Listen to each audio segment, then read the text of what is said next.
Many of the species included within the larger genera resemble varieties in being very closely but unequally related to each other and in having restricted ranges. There are other relations between the species of large genera and their recorded varieties which deserve notice. We have seen that there is no infallible criterion by which to distinguish species and well-marked varieties, and when intermediate links have not been found between doubtful forms, naturalists are compelled to come to a determination by the amount of difference between them, judging by analogy whether or not the amount suffices to raise one or both to the rank of species. Hence, the amount of difference is only very important criterion in settling whether two forms should be ranked as species or varieties. Now, Fries has remarked in regard to plants, and Westwood in regard to insects, that in large genera the amount of difference between the species is often exceedingly small. I have endeavored to test this numerically by averages, and as far as my imperfect results go, they confirm the view. I have also consulted some sagacious and experienced observers, and after deliberation they concur in this view. In this respect, therefore, the species of the larger genera resemble varieties more than do the species of the smaller genera. Or the case may be put in another way, and it may be said that in the larger genera, in which a number of varieties or incipient species greater than the average are now manufacturing, many of the species already manufactured still to a certain extent resemble varieties, for they differ from each other by a less than the usual amount of difference. Moreover, the species of the larger genera are related to each other in the same manner as the varieties of any one species are related to each other. No naturalist pretends that all the species of a genus are equally distinct from each other. They may generally be divided into subgenera or sections or lesser groups. As Fries has well remarked, little groups of species are generally clustered like satellites around other species. And what are varieties but groups of forms unequally related to each other and clustered round certain forms, that is, round their parent species? Undoubtedly, there is one most important point of difference between varieties and species, namely that the amount of difference between varieties when compared with each other or with their parent species is much less than that between the species of the same genus. But when we come to discuss the principle, as I call it, of divergence of character, we shall see how this may be explained, and how the lesser differences between varieties tend to increase into the greater differences between species. There is one other point which is worth notice. Varieties generally have much restricted ranges. This statement is indeed scarcely more than a truism.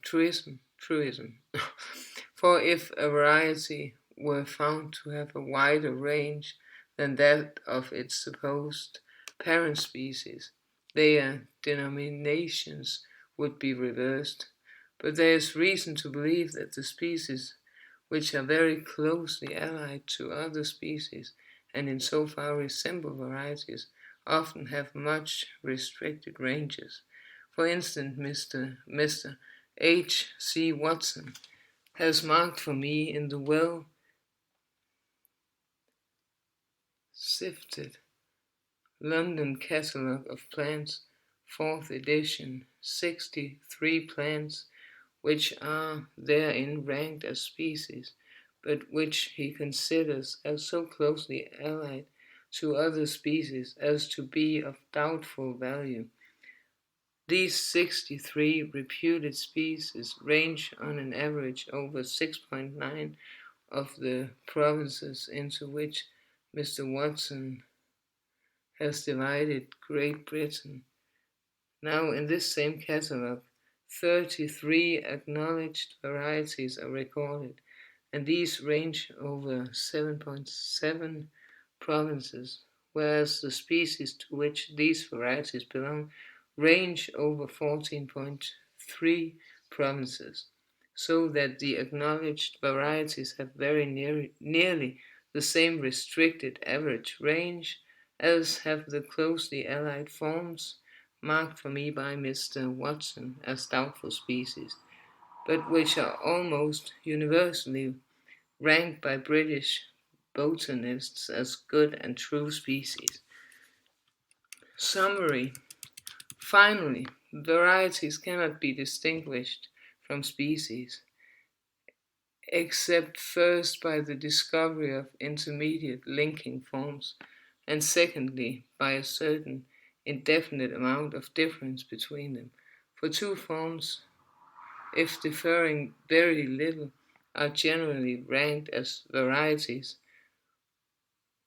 notwithstanding that they cannot be closely connected, but the amount of difference considered necessary to give to any two forms the rank of species cannot be defined. In general, having more than the average number of species in any country, the species of these genera have more than the average number of varieties. In large genera, the species are apt to be closely but unequally allied together, forming little clusters round other species. Species very closely allied to other species apparently have restricted ranges. In all these respects, the species of large genera present a strong analogy with varieties, and we can clearly understand that analogies, if species once existed as varieties and thus originated, whereas the analogies are utterly inexplicable if species are independent creations.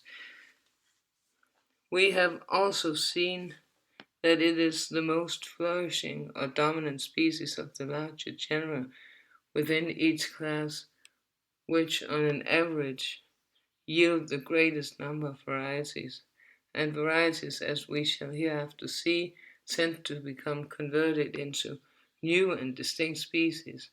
Thus, the larger genera tend to become larger, and throughout nature, the forms of life which are now dominant tend to become still more dominant by leaving many modified and dominant descendants. But by steps hereafter to be explained, the larger genera also tend to break up into smaller genera, and thus the forms of life throughout the universe become divided into groups subordinate to groups. Chapter 3, Struggle for Existence.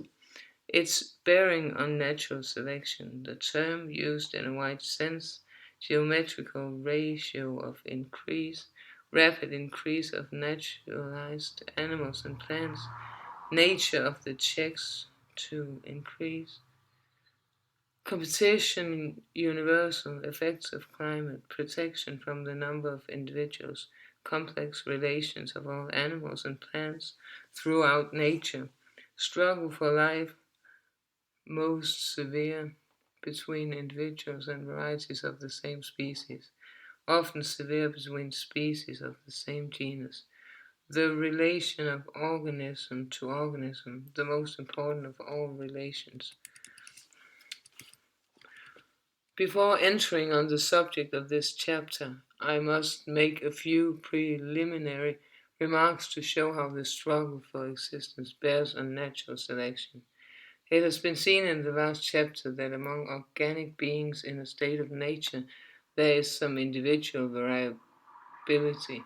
Indeed, I am not aware that this has ever been disputed. It is immaterial for us whether a multitude of doubtful forms be called species or subspecies or varieties. What rank, for instance, the 200 or 300 doubtful forms of British plants are entitled to hold, if the existence of any well-marked varieties be admitted. But the more existence of individual variability and of some few well-marked varieties, though necessary as the foundation for the work, helps us but little in understanding how species arise in nature. How have all those exquisite adaptations of one part of the organization to another part and to the conditions of life, and of one organic being to another being been perfected? We see these beautiful co-adaptations most plainly in the woodpecker and the mistletoe, and only a little less plainly in the humblest parasite which clings to the hairs of a quadruped or feathers of a bird, in the structure of the beetle which dives through the water, in the plumed seed which is wafted by the gentlest breeze. In short, we see beautiful adaptations everywhere and in every part of the organic world. Again, it may be asked, how is it that varieties which I have called incipient species become ultimately converted into good and distinct species, which in most cases obviously differ from each other far more than do the varieties of the same species? How do those groups of species which constitute what are called distinct genera and which differ from each other more than do the species of the same genus arise? All these results, as we shall more fully see in the next chapter, follow from the struggle for life. Owing to this struggle, variations, however slight and from whatever cause proceeding, if they be in any degree profitable to the individuals of a species in their infinitely complex relations to other organic beings and to their physical conditions of life, will tend to the preservation of such individuals and will generally be inherited by the offspring. The offspring also will thus have a better chance of surviving, for of the many individuals of any species which are periodically born, but a small number can survive. I have called this principle by which each slight variation, if useful, is preserved, by the term natural selection, in order to mark its relation to man's power of selection. But the expression often used by Mr. Herbert Spencer of the survival of the fittest is more accurate and is sometimes equally convenient. We have seen that man by selection can certainly produce great results and can adapt organic beings to his own uses through the accumulation of slight but useful variations given to him by the hand of nature. But natural selection, we shall hereafter see, is a power incessantly ready for action, and is as measurable, superior to man's feeble efforts as the works of nature are to those of art. We will now discuss in a little more detail the struggle for existence. In my future work, this subject will be treated, as it well deserves, at greater length. The elder D. Cadell and Lyell have largely and philosophically shown that all organic beings are exposed to severe competition. In regard to plants, no one has treated this subject with more spirit and ability than W. Herbert, Dean of Manchester, evidently the result of his great horticultural knowledge. Nothing is easier than to admit in words the truth of the universal struggle for life, or more difficult, at least I found it so, than constantly to bear this conclusion in mind. Yet, unless it be thoroughly ingrained in the mind, the whole economy of nature, with every fact on distribution, rarity, abundance, extinction, and variation, will be dimly seen or quite misunderstood. We behold the face of nature bright with gladness. We often see superabundance of food. We do not see or we forget that the birds, which are idly singing round us mostly, live on insects or seeds and are thus constantly destroying life. Or we forget how largely these songsters, all their eggs, all their nestlings are destroyed by birds and beasts of prey. We do not always bear in mind that though food may be now superabundant, it is not so at all seasons of each recurring year. The term struggle for existence, used in a large sense, I should premise that I use this term in a large and metaphorical sense, including dependence of one being on another, and including, which is more important, not only the life of the individual, but success in leaving progeny. Two canine animals in a time of dearth may be truly said to struggle with each other, which shall get food and live, but which struggle with each other, which shall get food and live. But a plant on the edge of a desert is said to struggle for life against the drought, though more probably it should be said to be dependent on the moisture. A plant which annually produces 1,000 seeds, of which only one of an average comes to maturity, may be more truly said to struggle with the plants of the same and other kinds which already clothe the ground. The mistletoe is dependent on the apple and a few other trees, but can only in a far-fetched sense be said to struggle with these trees, for if too many of these parasites grow on the same tree, it languishes and dies. But several seedling mistletoes growing close together on the same branch may more truly be said to struggle with each other. As the mistletoe is disseminated by birds, its existence depends on them, and it may metaphorically be said to struggle with other fruit-bearing plants in tempting the birds to devour and thus disseminate its seeds. In these several senses, which pass into each other, I use for convenience sake the general term of struggle for existence.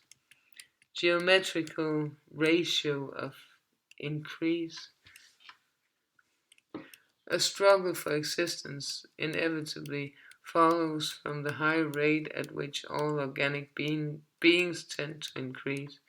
Every being which during its natural lifetime produces several eggs or seeds must suffer destruction during some period of its life, and during some season or occasional year, otherwise, on the principle of geometrical increase, its number would quickly become so inordinately great that no country could support the product. Hence, as more individuals are produced than can possibly survive, there must in every case be a struggle for existence. Either one individual with another of the same species, or with the individuals of distinct species, or with the physical conditions of life. It is the doctrine of Malthus applied with manifold force to the whole animal and vegetable kingdoms. For in this case there can be no artificial increase of food and no prudential restraint from marriage, although some species may be now increasing more or less rapidly in numbers, and all cannot do so, for the world would not hold them. There is no exception to the rule that every organic being naturally increases at so high a rate that if not destroyed, the earth would soon be covered by the progeny of a single pair. Even slow breeding, man has doubled in 25 years, and at this rate, in less than 1,000 years, there would literally not be standing room for this progeny. Linnaeus has calculated that if an animal plant produced only two seeds, and there is no plant so unproductive as this, and their seedlings next year produce two, and so on, then in 20 years there would be 1,000,000 plants. The elephant is reckoned the slowest breeder of all known animals, and I have taken some pains to estimate its probable minimum rate of natural increase. It will be safest to assume that it begins breeding when 30 years old and goes on breeding till 90 years old, bringing forth 6 young in the interval and surviving till 100 years old.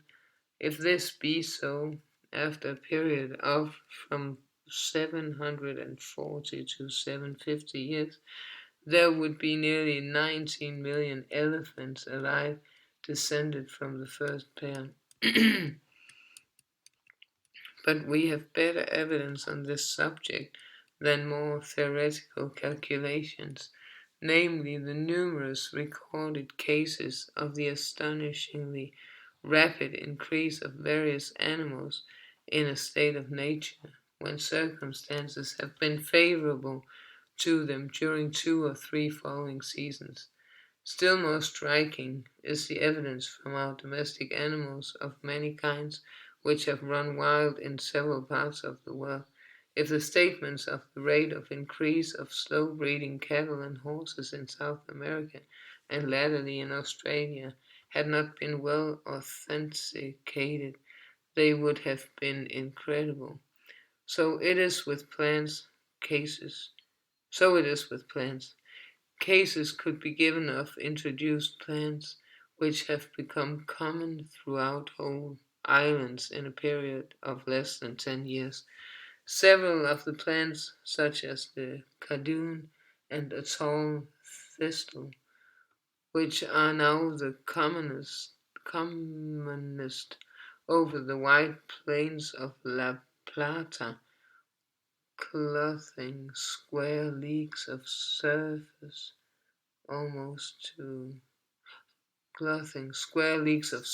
almost to the exclusion of every other plant, have been introduced from Europe, and there are plants which now range in India, as I hear from Dr. Falconer, from Cape Comorin to the Himalaya, which have been imported from America since its discovery.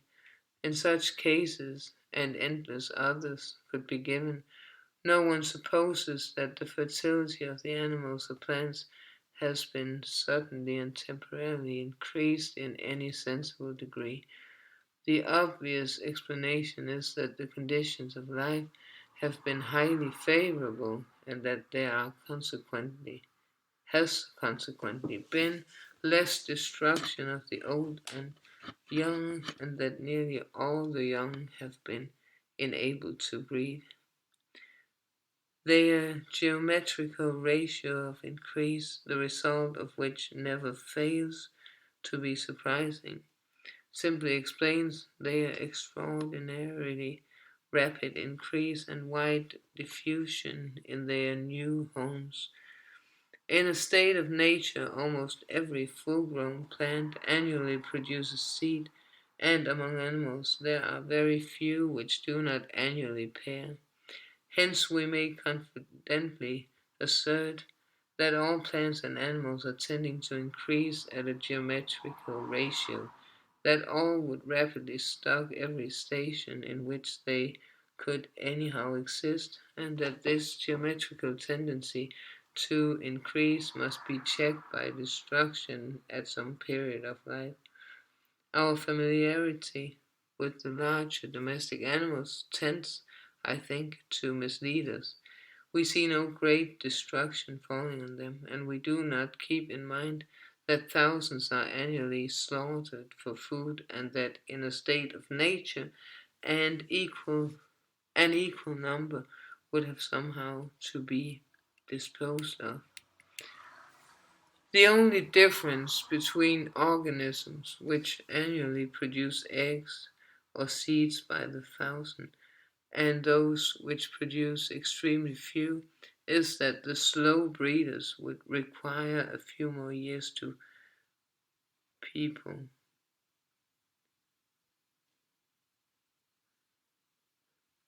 under favorable conditions a whole district, let it be ever so large.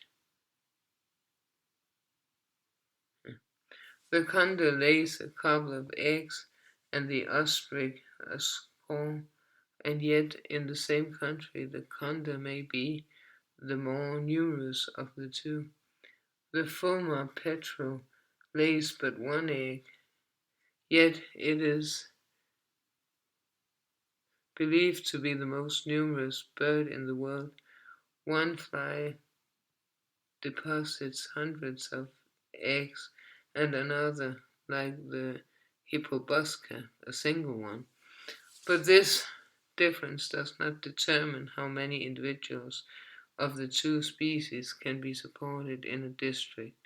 A large number of eggs is of some importance to those species which depend on a fluctuating amount of food, for it allows them rapidly to increase in number. But the real importance of a large number of eggs or seeds is to make up for much destruction at some period of life, and this period, in the great majority of cases, is an early one. If an animal can in any way protect its own eggs or young, a small number may be produced and yet the average stock be fully kept up. But if many eggs or young are destroyed, many must be produced or the species will become extinct. It would suffice to keep up the full number of a tree, which lived on an average for 1,000 years. If a single seed were produced once in 1,000 years, supposing that this seed were never destroyed and could be ensured to germinate in a fitting place, so that in all cases the average number of any animal or plant depends only indirectly on the number of its eggs or seeds. In looking at nature, it is most necessary to keep the foregoing considerations always in mind, never to forget that every single organic being may be said to be striving to the utmost to increase in numbers, that each lives by a struggle at some period of its life, that heavy destruction inevitably falls either on the young or old during each generation or at recurrent intervals, lighten any check, mitigate the destruction ever so little, and the number of the species will almost instantaneously increase to any amount. Nature of the checks to increase. The causes which check the natural tendency of each species to increase are most obscure. Look at the most vigorous species. By as much as it swarms in numbers, by so much will it tend to increase still further.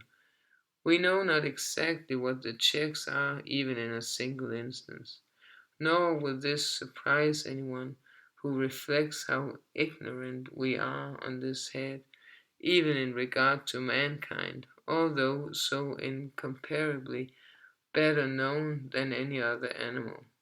This subject of the checks to increase has been aptly treated by several authors, and I hope in a future work to discuss it at considerable length, more especially in regard to the feral animals of South America. America. Here I will make only a few remarks, just to recall to the reader's mind some of the chief points.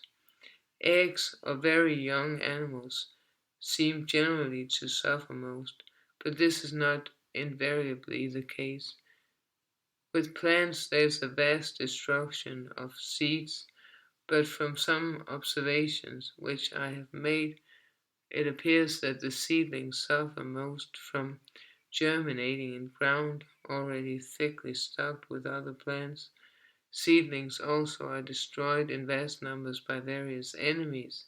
For instance, on a piece of ground 3 feet long and 2 wide, dug and cleared, and where there could be no choking from other plants, I marked all the seedlings of our native weeds as they came up, and out of 357, no less than 295 were destroyed, chiefly by slugs and insects.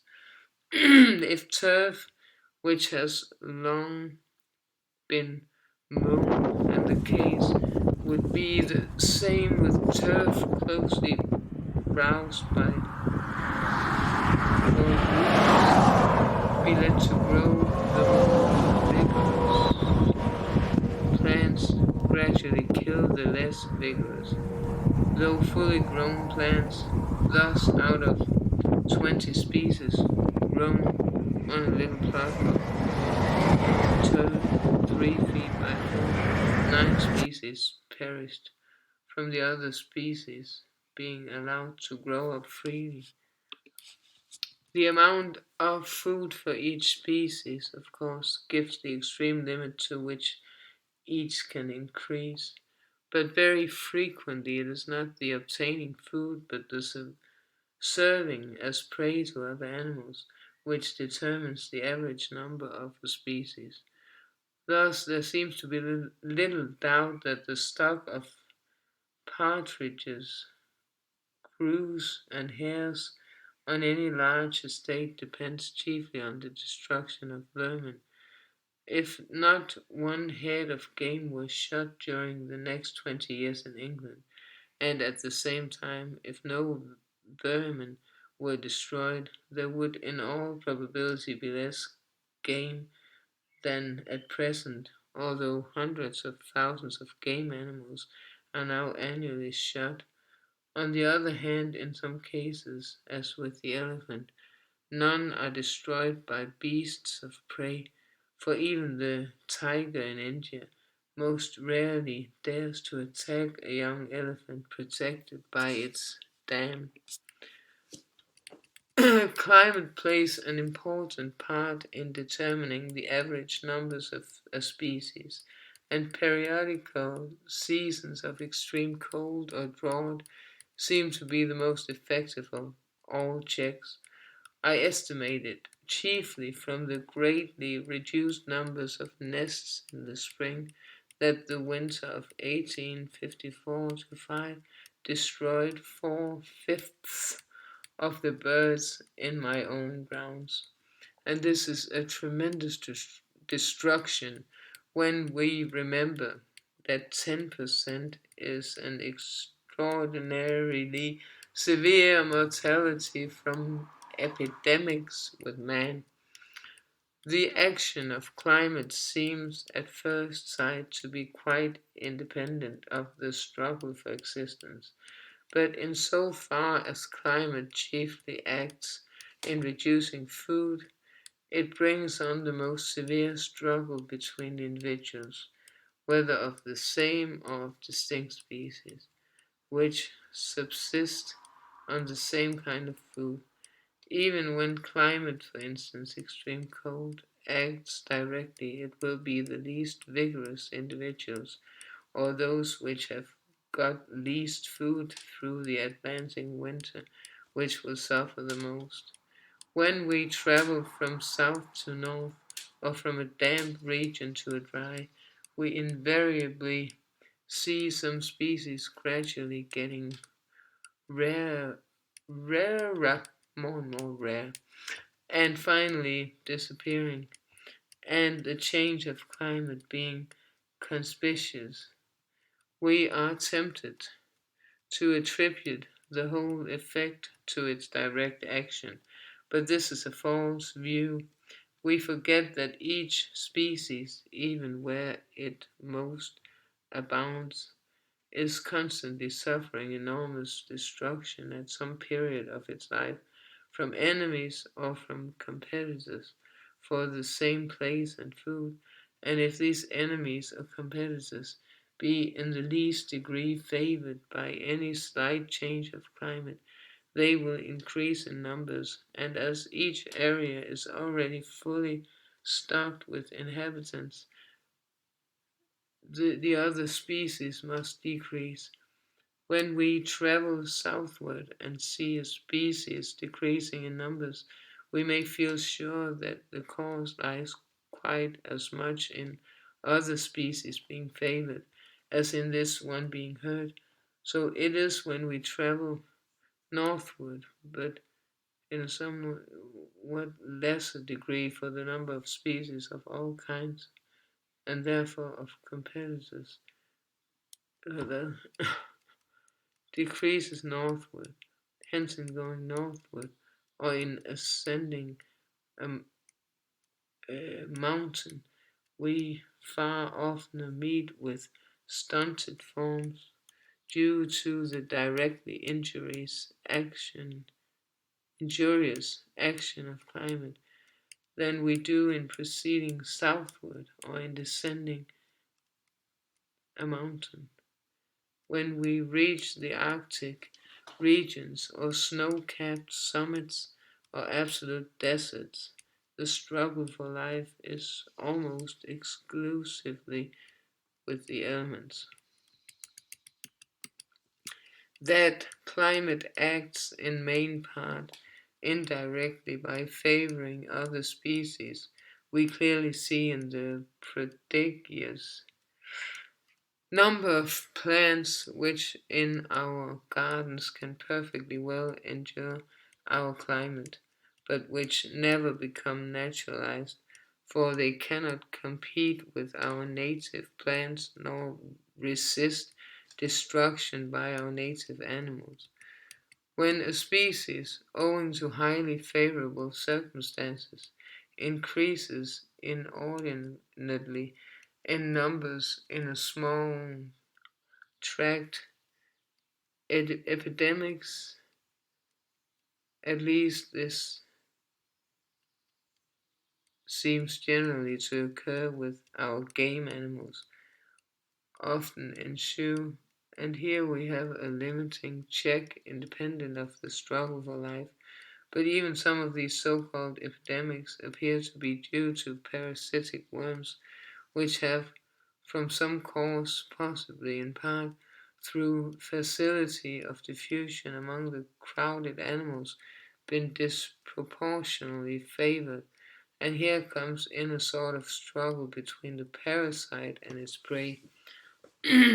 On the other hand, in many cases, a large stock of individuals of the same species, relatively to the numbers of its enemies, is absolutely necessary for its preservation. Thus, we can easily raise plenty of corn and rapeseed, its and see in our fields because the seeds are in great excess compared with the number of birds which feed on them. Nor can the birds, though having a superabundance of food at this one season, increase in number proportionally to the supply of seed, as their numbers are checked during the winter. But anyone who has tried knows how troublesome it is to get seed from a few wheat or other such plants in a garden. I have in this case lost every single seed.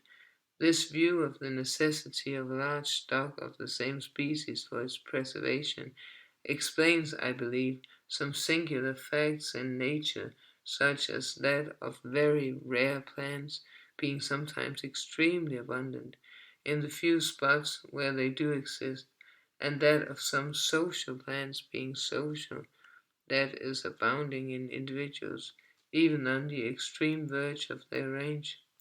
For in such cases we may believe that a plant could exist only when the conditions of its life were too favorable that many could exist together, and thus save the species from utter destruction.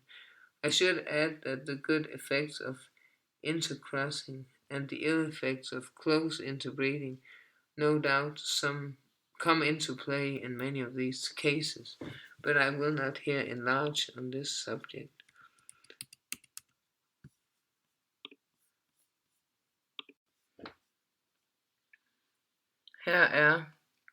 Here's a theory I just thought about. My name is Heidi, not Darwin. I'm thinking that because I have had problems placing the dinosaurs in the Darwin equation, and now I'm thinking that it might not be that difficult after all. That maybe the dinosaurs, we don't know. There's a separate history that relates to dinosaurs. But then meteorites, or whatever, asteroids, uh, um, were the cause of dinosaurs going extinct. And in those uh, meteors, some organisms were that created the basis of um, the life that arose and where the Darwin's theory begins, and other naturalists of that time. I think it's a good theory because it explains it. I cannot find any better explanation. And here I go. Complex relations of all animals and plants to each other in the struggle for existence. Many cases are on record showing how complex and unexpected are the checks and relations between organic beings which have to struggle together in the same country. I will give only a single instance, which, though a simple one, interested me. In Staffordshire, on the estate of a relation, where I had ample means of investigation, there was a large and extremely barren heath, which had never been touched by the hand of man, but several hundred acres of native vegetation of the planted part of the heath was most remarkable, more than is generally seen in passing from one quite different soil to another. Not only the proportional numbers of the heath plants were wholly changed, but 12 species of plants, not counting grasses and carices, flourished in the plantations, which could not be found on the heath. The effect on the insects must have been still greater, for 6 insectivorous birds were very common in the plantations, which were not to be seen on the heath, and the heath was frequented by 2 or 3 distinct insectivorous birds. Here we see how potent has been the effect of the introduction of a single tree, nothing whatever else having been done, with the exception of the land having been enclosed so that cattle could not enter. But how important an element enclosure is, I plainly saw near Farnham in Surrey. Here there are extensive heaths with a few clumps of old Scotch firs on the distant hilltops. Within the last 10 years, large spaces have been enclosed, and self-sown firs are now springing up in multitudes so close together that all cannot live. When I ascertained that these young trees had not been sown or planted, I was so much surprised at their numbers that I went to several points of view whence I could examine hundreds of acres of the enclosed heath, and literally I could not see a single Scotch fir except the old planted hundreds of acres of the unenclosed heath, and literally I could not see a single Scotch fir except the old planted clumps. But on looking closely between the stems of the heath, I found a multitude of seedlings and little trees which had been perpetually browsed down by the cattle. In one square yard, at a point some 100 yards distant from one of the old clumps, I counted 32 little trees, and one of them with 26 rings of growth had during many years tried to raise its head above the stems of the heath and had failed. No wonder that as soon as the land was enclosed it became thickly clothed with vigorously growing young firs. Yet the heath was so extremely barren and so extensive that no one would ever have imagined that cattle would have so closely and effectually searched it for food. Here we see that cattle absolutely determine the existence of the Scotch fir, but in several parts of the world insects determine the existence of cattle.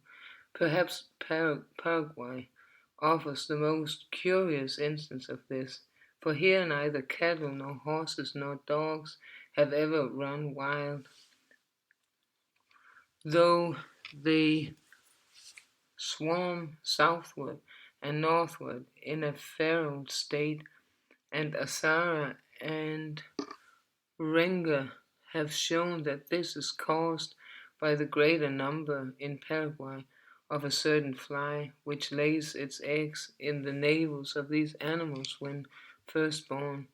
The increase of these flies, numerous as they are, must be habitually checked by some means, probably by other parasitic insects. Hence, if certain insectivorous birds were to decrease in Paraguay, the parasitic insects would probably increase, and this would lessen the number of the navel frequenting flies. Then cattle and horses would become feral, and this would certainly greatly alter, as indeed I have observed in parts of South America, the vegetation. This again would largely affect the insects, and this, as we have just seen in Staffordshire, the insectivorous birds, and so onwards in ever increasing circles of complexity. Not that under nature the relations will ever be as simple as this. Battle within battle must be continually recurring with varying success, and yet in the long run the forces are so nicely balanced that the face of nature remains for long periods of time uniform, though assuredly the merest trifle would give the victory to one organic being over another. Nevertheless, so profound is our ignorance and so high our presumption that we marvel when we hear of the extinction of an organic being, and as we do not see the cause, we invoke cataclysm to desolate the world, or invent laws on the duration of the forms of life. I am tempted to give one more instance showing how plants and animals remote in the scale of nature are bound together by a web of complex relations. I shall hereafter have occasion to show that the exotic Lobelia fulgens is never visited in my garden by insects, and consequently, from its peculiar structure, never sets a seed. Nearly all our orchidaceous plants absolutely require the visits of insects to remove their pollen masses and thus to fertilize them. I find from experiments that humble bees are almost indispensable to the fertilization of the heartsease Viola tricolor.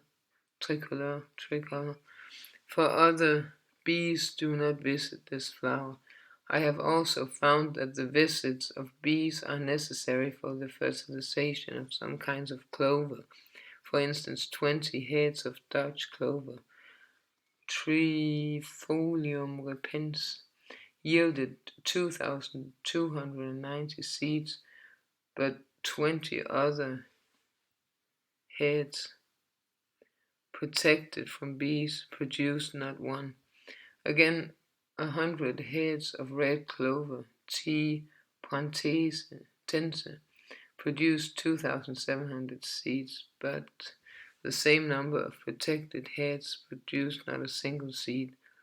Humble bees alone visit red clover as other bees cannot reach the nectar. It has been suggested that moths may fertilize the clovers, but I doubt whether they could do so in the case of the red clover, from their weight not being sufficient to depress the wing petals. Hence we may infer as highly probable that if the whole genus of humble bees became extinct or very rare in England, the heartsease and red clover would become very rare or wholly disappear. The number of humble bees in any district depends in a great measure upon the number of field mice which destroy their combs and nests, and Colonel Newman, who has long attended to the habits of humble bees, believes that more than 2 birds of them are thus destroyed all over England.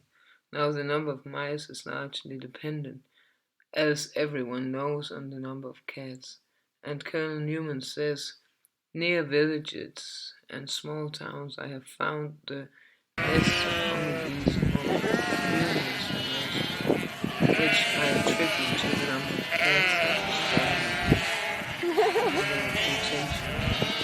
Hence, it is quite credible that the presence of feline animals in large numbers in a district might determine through the expansion first of mice and then of bees the frequency of certain colonies in a district. In the case of every species, many different checks acting at different periods of life and during different seasons or years probably come into play. Some one check or some few being generally the most potent. Some one check or some few being generally the most potent. But all will concur in determining the average number, or even the existence of the species. In some cases, it can be shown that widely different checks act on the same species in different districts. When we look at the plants and bushes clothing an entangled bank, we are tempted to attribute their proportional numbers and kinds to what we call chance. But how false a view is this? Everyone has heard that when an American forest is cut down, a very different vegetation springs up. But it has been observed that ancient Indian ruins in the southern United States, which must formerly have been cleared of trees, now display the same beautiful diversity and proportion of kinds as in the surrounding virgin forest. What a struggle must have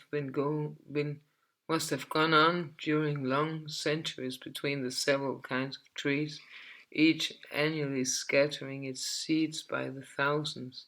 What war between insect and insect, between insects, snails, and other animals, with birds and beasts of prey, all striving to increase, all feeding on each other, or on the trees, their seeds and seedlings, or on the other plants which first clothe the ground and thus check the growth of the trees. Throw up a handful of feathers, and all fall to the ground according to definite laws. But how simple is the problem, where each shall fall compared to that of the action and reaction of the innumerable plants and animals which have determined in the course of centuries the proportional numbers and kinds of trees now growing on the old Indian ruins. The dependency of one organic being on another, as of a parasite on its prey, lies generally between beings remote in the scale of nature. This is likewise sometimes the case with those which may strictly be said to struggle with each other for existence, as in the case of locusts and grass-feeding quadrupeds, but the struggle will almost invariably be most severe between the individuals of the same species, for they frequent the same districts, require the same food, and are exposed to the same dangers. In the case of varieties of the same species, the struggle will generally be almost equally severe, and we sometimes see the contests soon decided. For instance, if several varieties of wheat be sown together and the mixed seed be resown, some of the varieties which best suit the soil or climate or are naturally the most fertile will beat the others and so yield more seed and will consequently in a few years supplant the other varieties.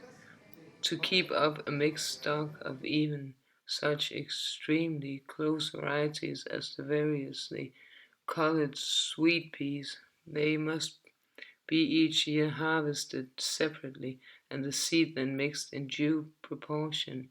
Otherwise, the weaker kinds will steadily decrease in number and disappear. So again, with the varieties of sheep, it has been asserted that certain mountain varieties will starve out other mountain varieties, so that they cannot be kept together. The same result has followed from keeping together different varieties of the medicinal leech.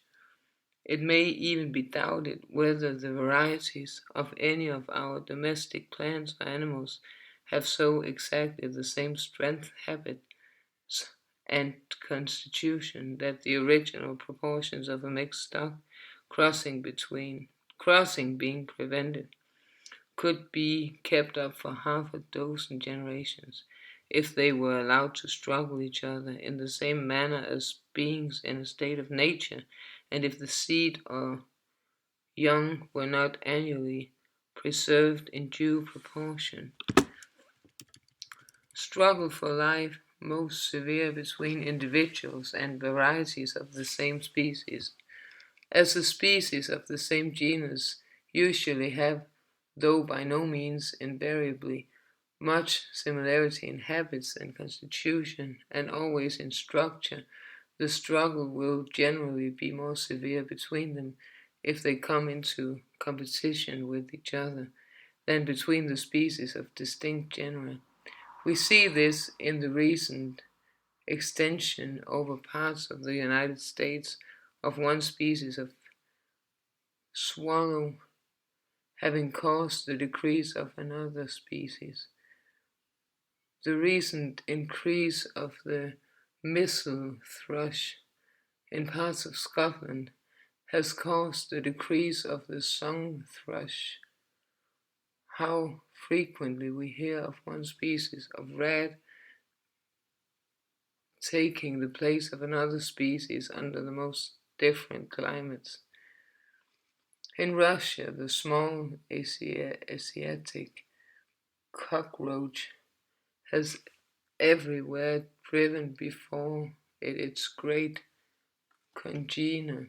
In Australia, the imported hive bee is rapidly exterminating the small, stingless native bee.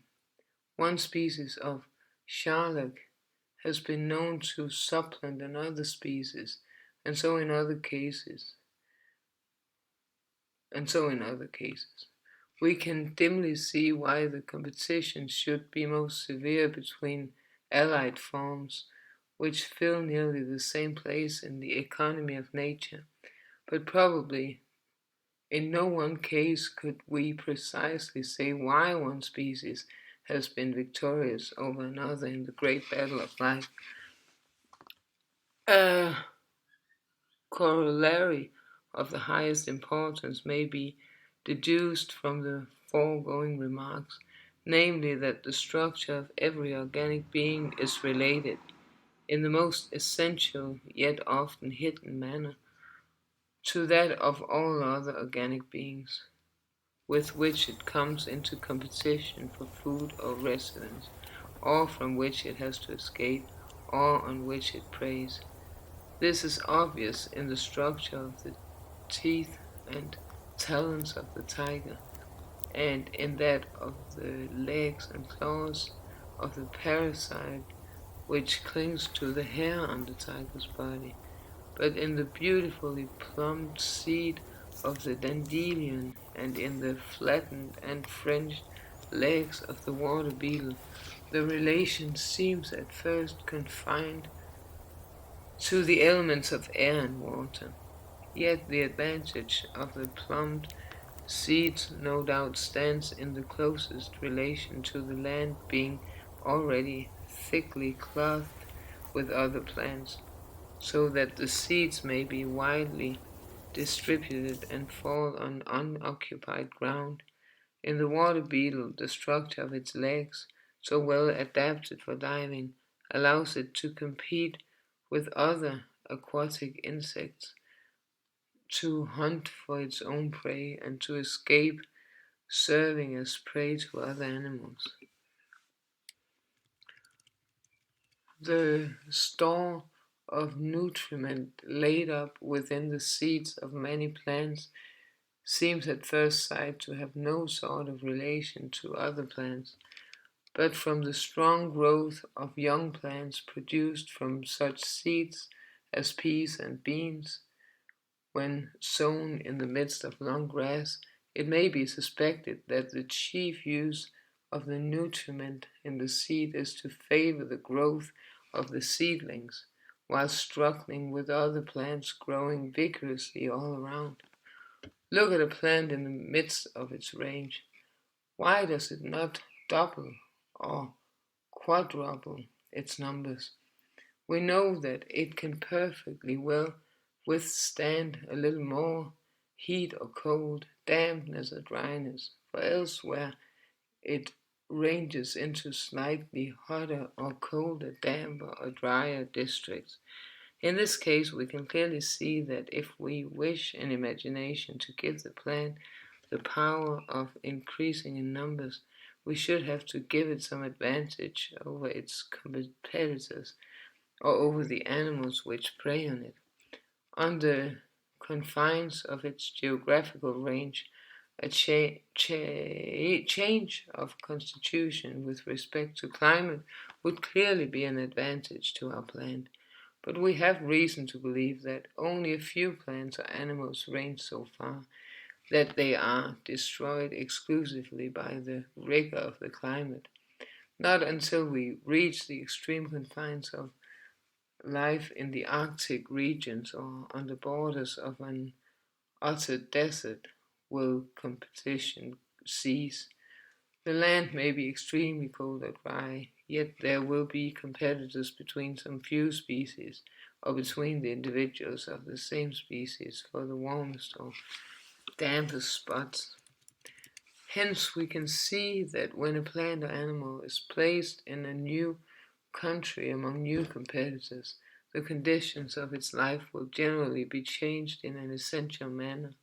Although the climate may be exactly the same as in its former home, if its average numbers are to increase in its new home, we should have to modify it in a different way to what we should have had to do in its native country, for we should have to give it some advantage over a different set of competitors or enemies.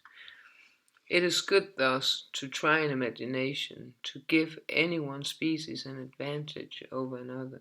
Probably in no single instance should we know what to do.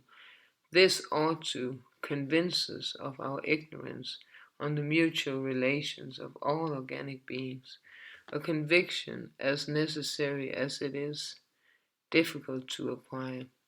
All that we can do is to keep steadily in mind that each organic being is striving to increase in a geometrical ratio, that each at some point, a period of its life, during some season of the year, during each generation, or at intervals, has to struggle for life and to suffer great destruction.